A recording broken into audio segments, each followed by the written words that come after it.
Shirahatti BJP ಶಾಸಕರ ವಿರುದ್ಧ ಸಿಡಿದೆದ್ದಿದ್ದಾರೆ ಕಾರ್ಯಕರ್ತರು. ಚಂದ್ರಪ್ಪ ಲಮಾಣಿಗೆ ಪ್ರಚಾರ ವಾಹನ ಹತ್ತೋದಕ್ಕೆ ಬಿಡದೆ ಆಕ್ರೋಶ ವ್ಯಕ್ತಪಡಿಸಿದ್ದಾರೆ. ಬಸವರಾಜ ಬೊಮ್ಮಾಯಿ ಪರ ಪ್ರಚಾರಕ್ಕೆ ಬಂದಿದ್ರು ಚಂದ್ರಪ್ಪ ಲಮಾಣಿ. ವಿಧಾನಸಭೆ ಚುನಾವಣೆ ವೇಳೆ ಕಾಂಗ್ರೆಸ್ ಅಭ್ಯರ್ಥಿ ಪರ ನಿಲುವು ವ್ಯಕ್ತಪಡಿಸಿದ ಆರೋಪ.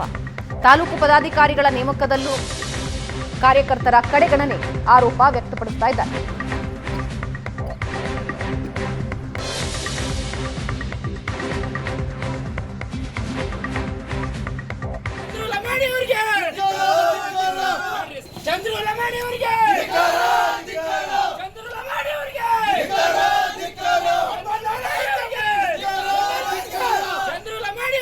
ಚಂದ್ರಪ್ಪ ಲಮಾಣಿ ವಿರುದ್ಧ ಕಾರ್ಯಕರ್ತರು ಈ ರೀತಿ ಸಿಟ್ಟು ವ್ಯಕ್ತಪಡಿಸಿದ್ರು, ಧಿಕ್ಕಾರ ಕೂಗಿದ್ರು, ಕಾರ್ಯಕರ್ತರನ್ನ ಸಮಾಧಾನ ಪಡಿಸಿದ್ರು.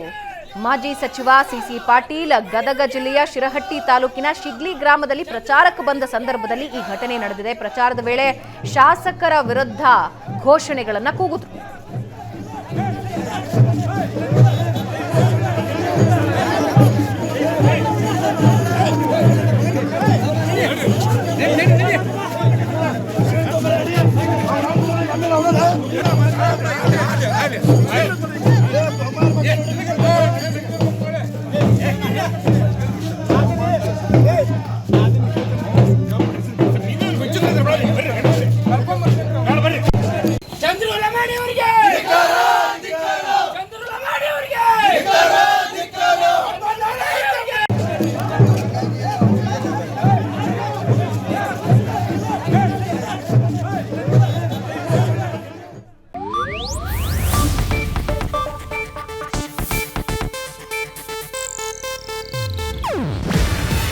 ಇದು ಏಷ್ಯಾನೆಟ್ ನ್ಯೂಸ್ ನೆಟ್ವರ್ಕ್ ಪ್ರಸ್ತುತಿ. ನೀವು ನೋಡ್ತಿದ್ದೀರಾ ಏಷ್ಯಾನೆಟ್ ಸುವರ್ಣ ನ್ಯೂಸ್.